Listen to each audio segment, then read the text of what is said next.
वालेकुम, मेरा नाम सैयद वकार हुसैन शाह है और मैं आपको अपने यूट्यूब चैनल वकार वेलविशर में खुशामदीद कहता हूँ और अपनी क्लास का आगाज़ सूरह आले इमरान की आयत नंबर 163 से लेकर 65 तक करते हैं। तर्जमा। अल्लाह ताला के पास उनके अलग अलग दर्जे हैं और उनके तमाम आमाल को अल्लाह ताला बखूबी देख रहा है। बेशक मुसलमानों पर अल्लाह ताला का बड़ा एहसान है कि इन्हीं में से एक रसूल इनमें भेजा जो इन्हें इसकी आयतें पढ़कर सुनाता है और इन्हें पाक करता है और इन्हें किताब और हिकमत सिखाता है। यकीनन ये सब इससे पहले खुली गुमराही में थे। क्या बात है कि जब तुम्हें एक ऐसी तकलीफ़ पहुंची कि तुम उस जैसी दो चंद पहुंचा चुके तो ये कहने लगे ये कहाँ से आ गई। आप कह दीजिए कि क्या ये ख़ुद तुम्हारी तरफ से है। बेशक अल्लाह ताला हर चीज़ पर कादिर है। सदक़ल्लाहुल अज़ीम। प्यारे बच्चों, आज की क्लास में एक्सरसाइज 8.2 क्वेश्चन नंबर 7 को कंप्लीट सॉल्व करेंगे। तो वीडियो को शुरू करने से पहले कमेंट सेक्शन में लाजमी बताएं कि आप हमारी वीडियो कहाँ से देख रहे हैं और आप किस कॉलेज में पढ़ते हैं। तो चलते हैं अपने क्वेश्चन की जानिब।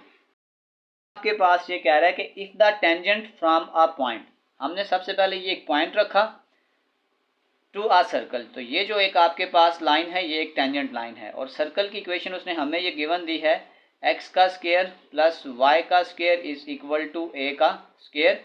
यानी ये एक पॉइंट है और ये टेंजेंट लाइन इस पॉइंट से गुजर रही है। उस पॉइंट को हमने रखा है x1 और y1।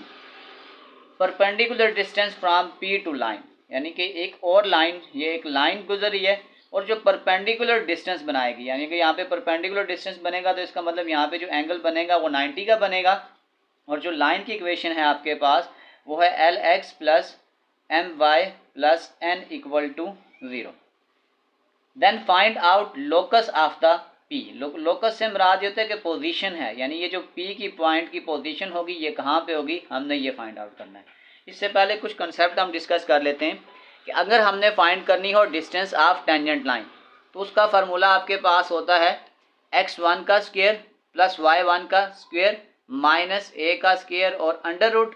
और हमने ये टॉपिक पहले भी डिस्कस किया था कि अगर दो लाइन इस तरह पास हो रही हैं कि वो परपेंडिकुलर हो तो जो शॉर्टेस्ट डिस्टेंस होता है वो आपके पास परपेंडिकुलर डिस्टेंस होता है और उसका फार्मूला आपके पास होता है ax1 plus by1 plus c का mod divided by under root of a का स्क्वायर प्लस b का स्क्वायर। इस क्वेश्चन में लोकस का वर्ड इस्तेमाल हुआ, तो लोकस का मतलब होता है पोजीशन ऑफ द पॉइंट। जो हमने ये p x1 और y1 जो है ना ये कहाँ पे बन रहा है, इसको ये जहाँ पे बनेगा उसको हम कहते हैं कि ये आपके पास लोकस है। अब अगर हम इसको स्टेप बाय स्टेप चलें तो सबसे पहले उसने हमें एक कंडीशन ये दी थी कि tangent from a point P to the circle. अगर हम सबसे पहले क्या करें, टेंजेंट की डिस्टेंस निकालते हैं, distance of tangent line, distance of tangent line. अगर मैं इसको d1 का नाम देता हूँ तो डिस्टेंस का फार्मूला हमने जो लिखा है वो आपके पास आ जाएगा x1 का स्क्वायर प्लस y1 का स्क्वायर, यानी x1 का स्क्वायर प्लस y1 का स्क्वायर माइनस a का स्क्वायर। जनरल फार्मूले में यहाँ पे r आता है और यहाँ पे a आ जाएगा। ये आपके पास आ गया डिस्टेंस फ्रॉम टेंजेंट। अब अगर हम d2 निकालें तो जो d2 है आपके पास है वो है perpendicular distance from point two the line. तो उसके बाद जो फार्मूला हमारे पास होता है कि परपेंडिकुलर डिस्टेंस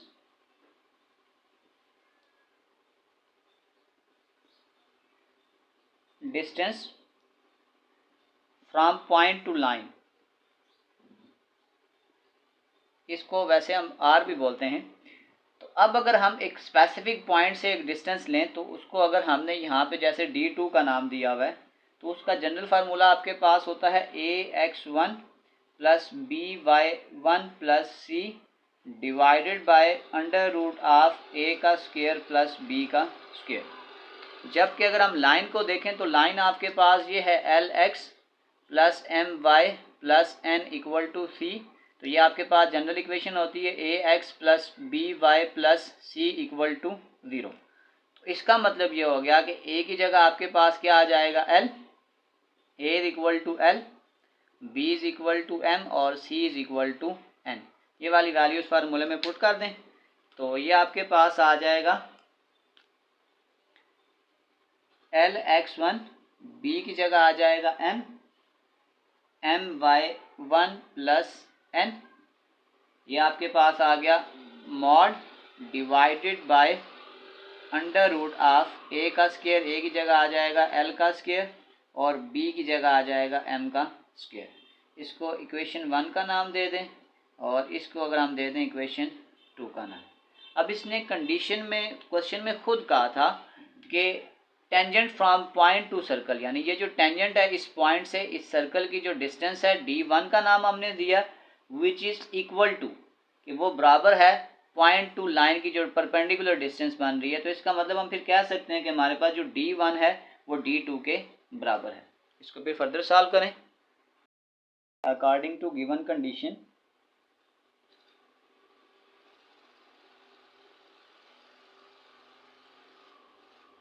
फिर हम लिखेंगे कि D1 is equal to D2।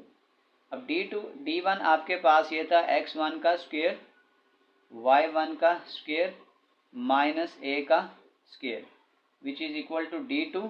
वो आपके पास आ जाएगा LX1 plus My1 plus n का mod divided by under root of L का स्क्वायर प्लस M का स्क्वायर आ जाएगा। अब क्योंकि दोनों तरफ अंडर रूट आ रहा है तो अगर हम दोनों तरफ स्क्वायर ले लें तो ये अंडर रूट खत्म हो जाएगा।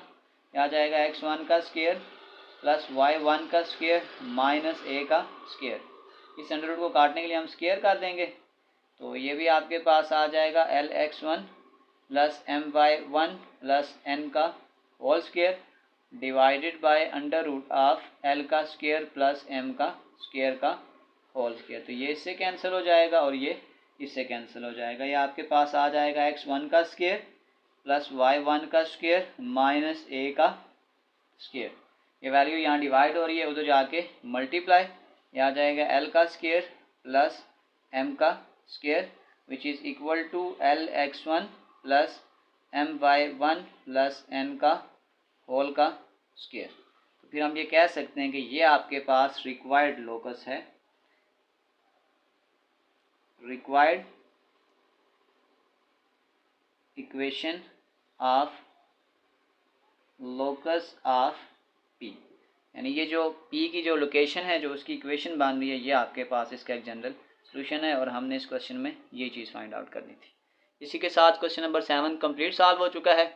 आखिर में मैं एक प्ले लिस्ट लगा दूंगा, उस प्ले लिस्ट में जाकर आप किसी भी वीडियो को विजिट करना चाहें तो आसानी से विजिट कर सकते हैं। आखिर में एक छोटा सा मैसेज अपने देखने और सुनने वालों के लिए, लिबास कीमती हो या फिर सस्ता कभी भी किरदार को नहीं छुपा सकता। हमेशा अपने किरदार को अच्छा करो, फिर आप हर लिबास में अच्छे लगोगे। प्यारे बच्चों, अपना बहुत सारा ख्याल रखें। मिलते हैं अगली वीडियो में, तब तक के लिए अल्लाह हाफिज़।